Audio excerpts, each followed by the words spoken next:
পাঠিয়েছেন বিশেষ একটি উদ্দেশ্য নিয়ে। কোন সুবহানাল্লাহ।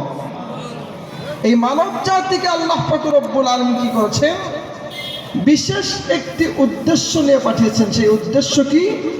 আল্লাহ পাক রব্বুল আলামিন কোরআনটা যখন আপনি স্টাডি করবেন সূরাতুজ জারিয়াত, আল্লাহ বলেন ওয়ামা খালাকতুনা ওয়াল ইনসা ইল্লা লিয়াবুদুন। একবার আওয়াজ দেখুন সুবহানাল্লাহ। আল্লাহ পাক রব্বুল আলামিন দুটো জাতিকে দুনিয়ার মধ্যে বিশেষ একটি উদ্দেশ্য নিয়ে বানিয়েছেন। তার থেকে একটি হচ্ছে জিন জাতি, আরেকটি হচ্ছে মানব জাতি।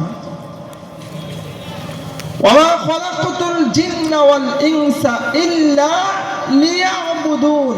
এই দুটো জাতিকে আল্লাহ পাক রব্বুল আলামিন শুধুমাত্র ইবাদতের জন্য দুনিয়ার মধ্যে পাঠিয়েছেন। একবার আওয়াজ দেখুন সুবহানাল্লাহ। বান্দা দুনিয়ার মধ্যে আসবে এবং আল্লাহ পাক রব্বুল আলামিনের ইবাদত করবে।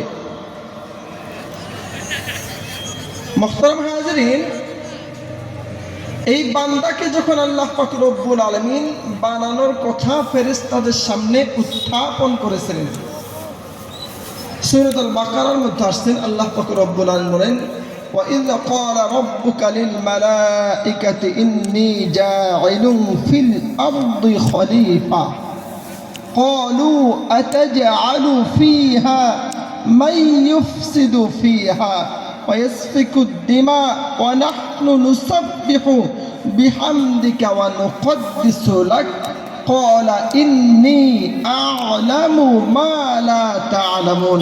سبحان الله। আমার বন্ধুগণ, আল্লাহ পাক রব্বুল আলামিন দুনিয়ার মধ্যে মানব জাতি পাঠাবেন। মানব জাতিকে আল্লাহ পাক রব্বুল আলামিন তৈরি করবেন। সে কথা কি করলেন? ফেরেশতা মণ্ডলীর সামনে উত্থাপন করলেন।